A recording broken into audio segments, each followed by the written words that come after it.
Hello and thank you for joining me today. I'm Jan Clothier of Thinking Stamping and I'm an independent Stampin' Up demonstrator based in New Zealand.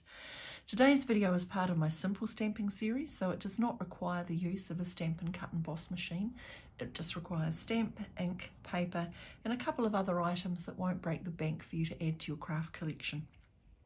I'm actually making this video today, or I chose to use this set today because I've been in communication with someone who's just starting their stamping journey, and it turned out that this is the only stamping set that I have that she owns, and so I'm making this kind of for her, but everybody else who's watching along is welcome too.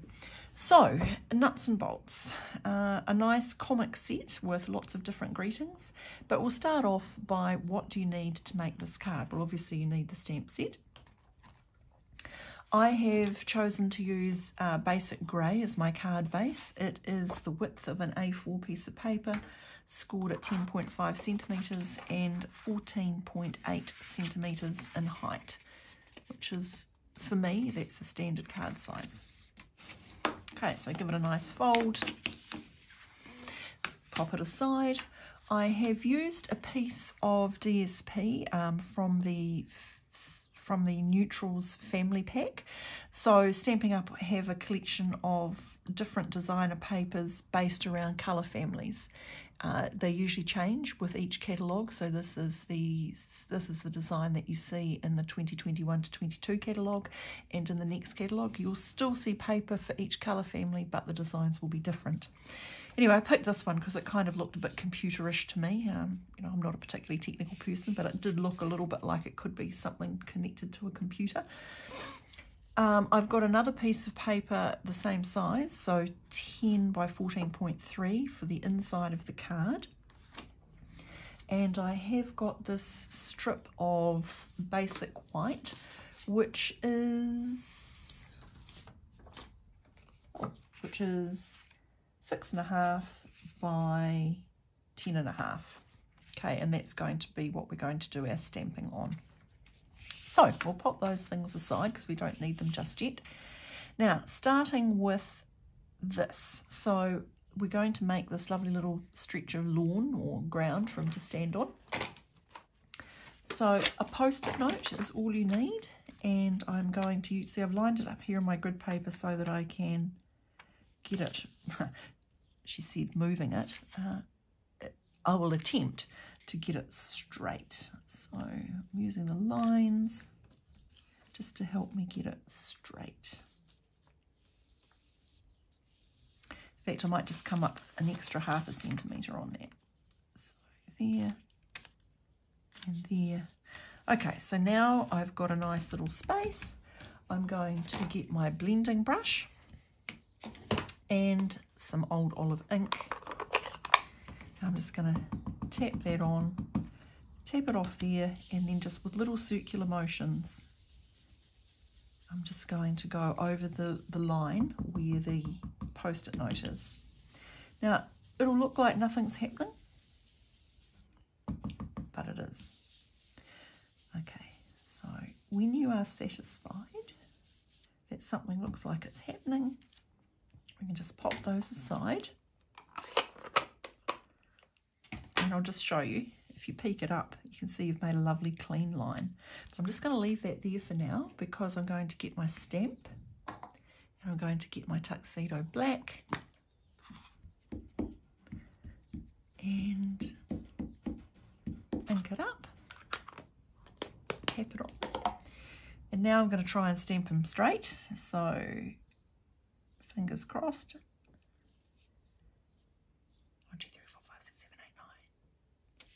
10. There he is. Now I am just going to move that off now. And you can see I've given him a nice ground to stand on. Now, if you are mathematical, you can measure exactly where halfway is. But if you trust yourself, you can just snip up. And then from the corner to the top of your snip, and you'll get your nice little fish-tailed banner.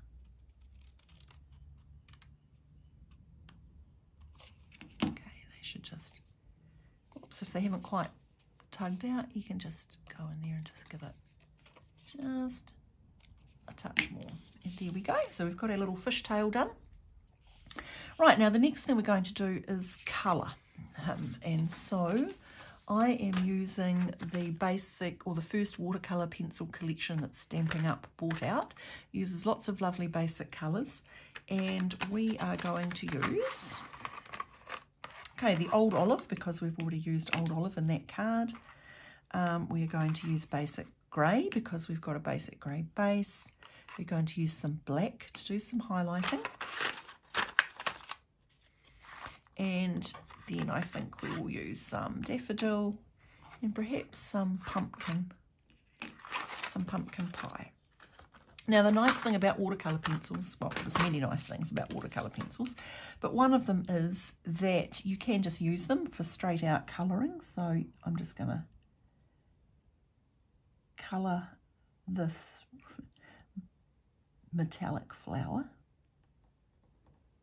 So you can just colour straight up, or you can mix them with water and then they go a little more painty. But if I was going to do that, I would have used watercolour paper, because you don't really want to get basic white wet, because it does pill if you get it wet. Okay, so I'm going to add in some colour again, some more Old Olive, simply because, you know, I've already introduced that colour into the design, so I want to keep, you know, it's always a nice idea to, if you've used a colour, to use it in more than one place, just to keep things unified. So I'm going to give them some little claws. Oh, how about if we just make his legs yellow to give him a bit more zing.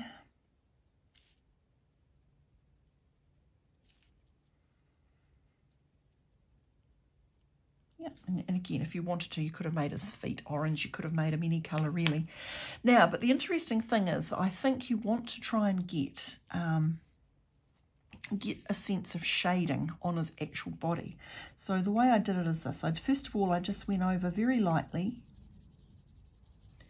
all over lightly in basic grey.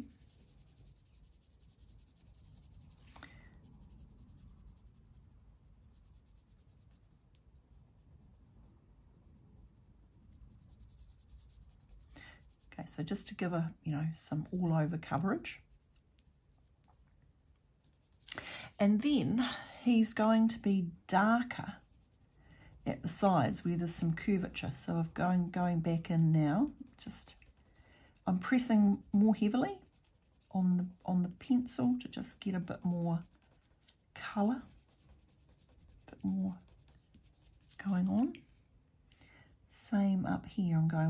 I figure it's going to be a bit more, you know, there's going to be more shadow around those curved edges. So I'm going back in, adding in a bit more colour, deepening the colour, and I'm going back in again, a bit more, a bit more, a bit more, a bit more. And then I'm just going to touch around the edges with a bit of black to give some real dark. Okay, and the same around here. Kind of a bit like, I suppose, eyeliner, you know, accentuating the edges with a dark colour.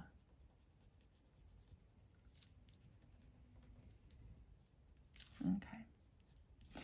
And then, as I was saying, you can mix watercolour pencils with water and they will go very inky, but you do need to use Stays-On ink and watercolour paper for that.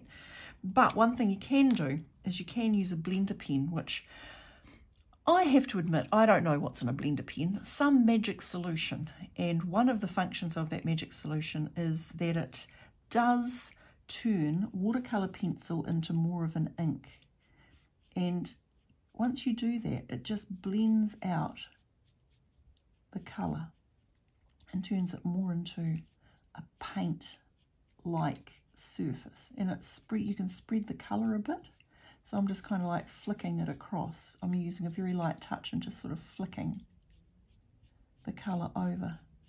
And especially if when you've coloured, you've got some colour imperfections, the blender pen will blend those out. And you can see here, to clean it for a next colour, you just wipe it until it goes clear. And you can do the same, and then you can just go into another colour and do the same thing. Just blend it out a little bit if you think it needs it, if it looks a bit, you know, patchy perhaps. Yeah. Okay. And so there's our little robot, all looking happy and cheerful and coloured. So what else do we need? Well, we need a sentiment. Now, there's lots of sentiments, but I think that I could imagine giving this card to someone who was a bit young, or perhaps a child, or someone with a bit of a sense of humour. So I am going to stick with HBTU, and I've got them here. Again, Memento ink. Just going to check I've got it right. And the other nice thing about this is it doesn't matter if you're a bit wonky because it's sort of a wonky font. And now our nice quick simple card is ready to put together. So I'm going to, oh, see, that's quite nice too. I suppose that looks a little bit, what do you think? Should we do the other side? Yeah. Okay, having said that I picked that because it looked a bit computery, I think I'll go for the other side. Okay, so bit of glue, bit of glue. If you think you've got a bit much in one place, and I think it'll ooze there, I've just got my trusty bit of sponge just to get rid of that. How is that for an artistic decision made on the run? Okay. Okay, so there we go, a nice base.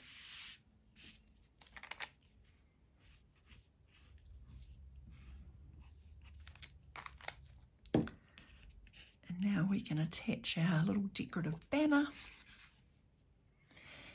Now, you could just leave it exactly like that,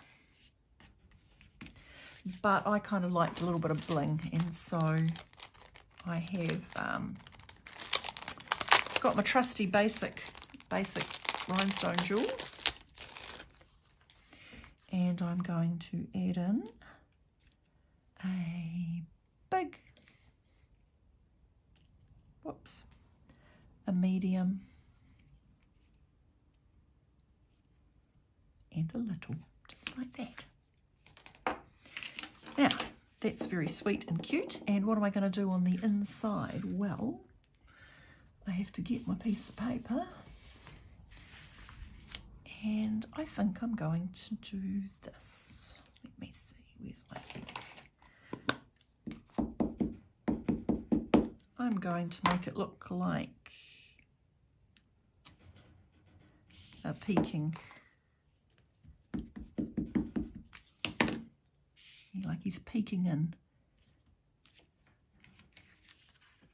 Yeah, I think that'll do. Now, if you wanted to, you could colour him in, but I'm quite happy to just leave him like he is. And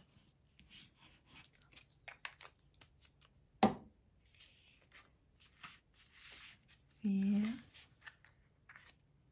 he goes.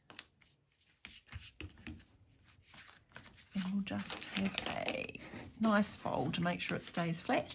And there you have it, a very simple little card made with the nuts and bolts set and coloured using the watercolour pencil selection.